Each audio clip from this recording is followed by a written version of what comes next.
안녕하세요. 박열원장의 치아교정TV 박열원장입니다. 여러분, 제가 교정 상담을 하다 보면 환자분들께서 이렇게 얘기하시는 경우들이 많이 있습니다.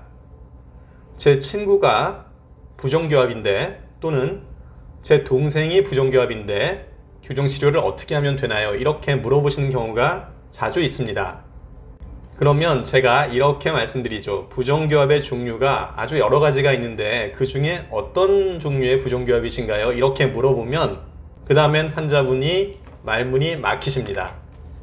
네, 왜냐하면 부종교합의 뜻을 잘 모르고 계셔서 그런 것인데요. 그래서 상담할 때 이렇게 얘기가 막히는 경우가 있기 때문에 오늘 그 얘기를 좀 드려보려고 합니다. 자, 부종교합의 뜻이 무엇일까요? 부종교합의 뜻은 말 그대로 정상이 아닌 교합이라는 뜻입니다. 정상에서 벗어난 교합, 교합은 맞물림이라는 얘기거든요. 그래서 정상에서 벗어난 그런 치아의 맞물림 상태를 부종교합이라고 합니다. 그럼 부종교합의 반대말은 뭐죠? 부종교합의 반대말은 정상교합이 되겠습니다. 정상교합은 사진에서 보시는 것처럼 치아 배열이 고를 뿐 아니라 각각 치아의 각도도 아주 보기가 좋고 그래서 위아래 치아 간의 맞물림이 좋아서 심미적 또는 기능적으로 만족스러운 상태를 정상교합이라고 하는 것입니다.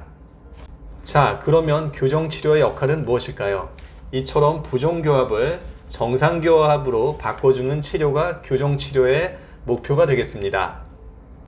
자, 앞서 부종교합의 종류가 여러 가지가 있다고 말씀드렸죠? 그래서 오늘은 이러한 부종교합의 종류를 간단히 살펴보겠습니다. 자, 먼저 여러분들 익숙한 덧니가 되겠는데요. 덧니라고 하는 것은 치아들이 고르지 않고 들쑥날쑥 이렇게 나 있는 상태를 덧니라고 합니다. 이것이 대표적인 부종교합의 종류가 되겠는데요. 이렇게 덧니가 있으면 심미적으로는 일단 보기에 좋지가 않죠. 그리고 덧니가 위아래로 있으면 치아들의 맞물림이 한쪽으로 치우치게 됩니다. 그래서 좌나 우쪽으로 치우치면서 안면 비대칭으로 발전할 가능성이 많이 있습니다.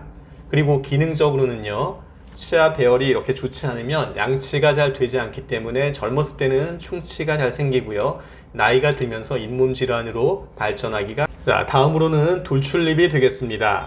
돌출립은 치아가 앞으로 뻗어서 각도가 큰 경우를 말하는 것인데요, 치아가 고르면서 이런 경우도 있고요, 또 치아가 고르지 않으면서 돌출립으로 나타나는 경우도 있습니다. 이처럼 돌출립의 심미적인 문제는 입이 편하게 다물어지지 않고 힘을 줘야 하기 때문에 주변에서 화가 났냐고 물어보고 또 무뚝뚝해 보인다고 이렇게 얘기하는 분들이 있어서 굉장히 스트레스를 받는 그런 종류의 부종교합이 되겠습니다. 기능적으로는요, 역시 충치에 취약하고 잇몸 질환도 잘 생기는 경우가 되겠습니다. 자, 다음은 반대교합이라고 하는데요. 반대교합은 말 그대로 위아래가 거꾸로 물리는 것입니다. 앞서 정상교합 사진에서 보신 것처럼 정상교합은 윗니가 아랫니를 살짝 덮는다고 말씀드렸죠. 그런데 반대교합에서는 아랫니가 윗니를 덮게 되는 경우가 되겠습니다. 앞니에 이렇게 반대교합이 있는 것을 앞니반대교합이라고 하고요. 앞니반대교합이 있으면 아래턱이 앞으로 밀려서 나오는 주걱턱의 증상으로 발전되기가 쉽습니다. 그리고 어금니에 반대교합이 있는 것을 어금니 반대교합이라고 하는데요. 이렇게 되면 아래턱이 좌나 우쪽으로 치우치면서 안면 비대칭으로 발전되는 경우가 많이 있습니다. 반대교합이 있을 때 역시 기능적으로는 아래턱이 앞이나 좌우로 밀리면서 저작을 하기 때문에 저작이 불편한 경우가 있을 수도 있습니다.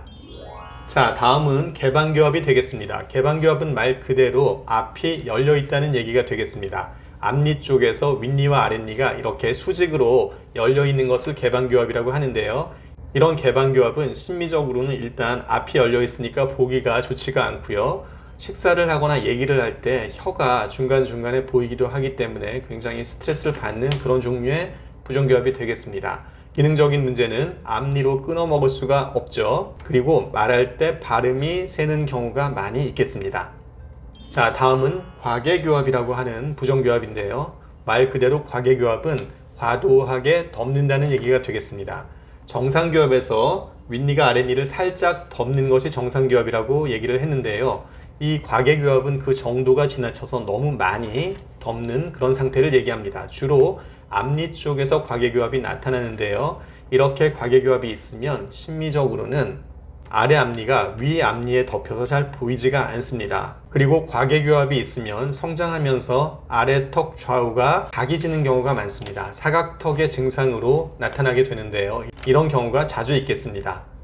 그리고 기능적으로는 나이가 들어가면서 윗니의 잇몸이 약해지는 경우가 있고요. 그리고 앞니의 마모도 굉장히 심해지는 경우가 있습니다. 그래서 이러한 과계교합은 다른 부정교합보다도 좀 더 빨리 조기에 교정을 시작하는 것이 좋겠습니다.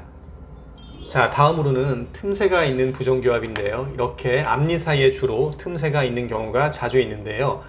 이런 틈새는 선천적 또는 후천적으로 하나 이상의 치아가 없을 경우 그 공간이 나머지 치아 있는 대로 이렇게 분배가 되면서 치아 사이에 틈새가 생기게 됩니다.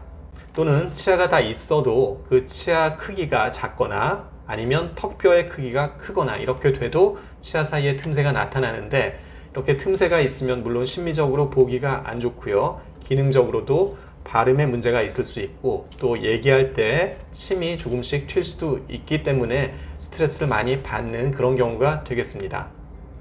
자, 이 밖에도 아래턱의 발달이 미약한 무턱도 있고요. 또 아래턱이 많이 발달하게 된 주걱턱, 그리고 아래턱이 좌나 우쪽으로 많이 치우쳐서 발달한 안면비대칭도 이러한 부정교합의 종류가 되겠습니다.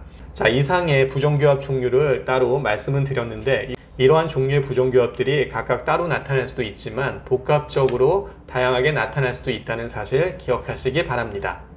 대부분의 부정교합은 교정치료만을 통해서 정상교합으로 개선을 해줄 수가 있습니다. 하지만 때로는 선천적 또는 환경적으로 윗턱과 아래턱의 부조화가 심할 때는 교정치료만으로는 어렵고요. 아래턱의 위치를 변화시켜주는 하악수술 또는 윗턱과 아래턱의 위치를 같이 변화시켜주는 양악수술의 도움을 받아서 교정치료를 했을 때만이 정상교합으로 개선이 가능하겠습니다.